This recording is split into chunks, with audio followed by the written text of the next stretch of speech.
साल 2010 में Charlie Chaplin की 1928 में आई मूवी द सर्कस की एक वीडियो वायरल होना शुरू हो जाती है। इस वीडियो में आप देख सकते हैं कि एक महिला अपने कान पर कुछ लगाकर चल रही है। अगर हम इसे ध्यान से देखें तो ये कुछ मोबाइल फोन जैसा इक्विपमेंट नजर आ रहा है, लेकिन जिस वक्त ये मूवी बनी थी उस वक्त तो मोबाइल फोन जैसी कोई चीज थी ही नहीं। साल 1973 में पहली बार मोबाइल फोन को इन्वेंट किया गया था। इस वीडियो को सबसे पहली बार दुनिया के सामने लाने वाले लोगों का दावा है कि ये महिला एक टाइम ट्रैवलर हो सकती है। वहीं कुछ लोगों का दावा है कि इस महिला के हाथ में दिख रहा ये डिवाइस एक हियरिंग एड है। लेकिन कुछ भी हो, ये कहानी हमेशा से एक मिस्टीरियस टॉपिक बना हुआ है जिसका कोई एक्सप्लेनेशन अभी तक सामने नहीं आया। नंबर 2, अब जो तस्वीर मैं आप सब लोगों को दिखाने जा रहा हूँ, यह तस्वीर है साल 1941 की। इस काले चश्मे पहने हुए इंसान को जरा ध्यान से देखिए। क्या आपको इसमें कुछ अजीब नजर आ रहा है? इस आदमी की ड्रेसिंग सेंस इसके चारों तरफ खड़े हुए लोगों की ड्रेसिंग सेंस से काफी अलग है, और कहीं से भी ये इंसान देखने में उस दौर का नहीं लग रहा जिस दौर में ये फोटो खींची गई थी। साल 2011 में यह तस्वीर इंटरनेट पर बहुत ही तेजी से वायरल हुई। इस तस्वीर में दिख रहे इस इंसान के बारे में जब जांच पड़ताल की गई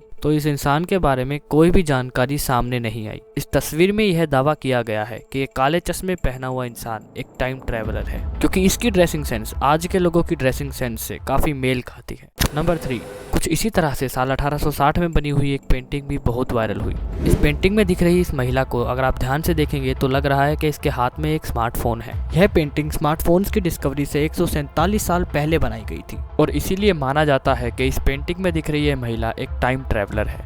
नंबर 4, साल 1989 के वीकली वर्ल्ड न्यूज़ के एक अखबार में एक आर्टिकल पब्लिश किया जाता है। इस आर्टिकल के अनुसार साल 1954 में सैंटियागो एयरलाइंस का एक प्लेन ब्राजील के लिए उड़ान भरता है। यह उड़ान थी 18 घंटे की और इसे अंटार्कटिका के ऊपर से होकर गुजरना था, लेकिन ये प्लेन अचानक से गायब हो जाता है। इस प्लेन की काफी महीनों तक खोज की जाती है, लेकिन इस प्लेन का कुछ पता नहीं चलता। ऐसे ही कई दशक बीत जाते हैं, लेकिन फिर अचानक साल 1989 में ब्राजील के पोर्टो एलेग्री एयरपोर्ट पर एक अनऑथराइज्ड प्लेन लैंड करने की परमिशन मांगता है। एयरपोर्ट अथॉरिटीज इसे इमरजेंसी समझकर इस प्लेन को लैंड करने की परमिशन दे देते हैं। जैसे ही ये प्लेन लैंड करता है तो एयरपोर्ट अथॉरिटीज प्लेन को देखकर शॉक हो जाते हैं, क्योंकि ये वही सैंटियागो एयरलाइंस का प्लेन था जो साल 1954 में गायब हो गया था। इस प्लेन के लैंड होने के बाद जैसे ही प्लेन के अंदर जाया जाता है तो एयरपोर्ट अथॉरिटीज के पैरों तले जमीन खिसक जाती है। इस प्लेन में पैसेंजर्स की जगह पर पूरे 88 कंकाल मौजूद थे। हड़बड़ाहट में एयरपोर्ट अथॉरिटीज कॉकपिट को खोलती है तो वहां पर भी पायलट और उनके को पायलट का भी कंकाल मिलता है। इस इंसिडेंट ने काफी सारे सवाल खड़े करे।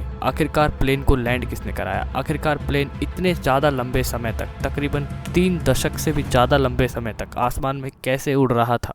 माना जाता है कि यह प्लेन एक अलग डायमेंशन में पहुंच गया था और यहाँ से बाहर निकलते निकलते इस प्लेन को 3 दशक से भी ज्यादा का समय लग गया। यह कहानी अब तक की सबसे मिस्टीरियस कहानियों में से एक मानी जाती है। तो दोस्तों, ये थी वीडियो जिसमें मैंने आप सब लोगों को बताया मिस्टीरियस टाइम ट्रैवल की रियल कहानियाँ। अगर आपको ये वीडियो अच्छी लगी तो कमेंट करें इस वीडियो का पार्ट 2 के लिए।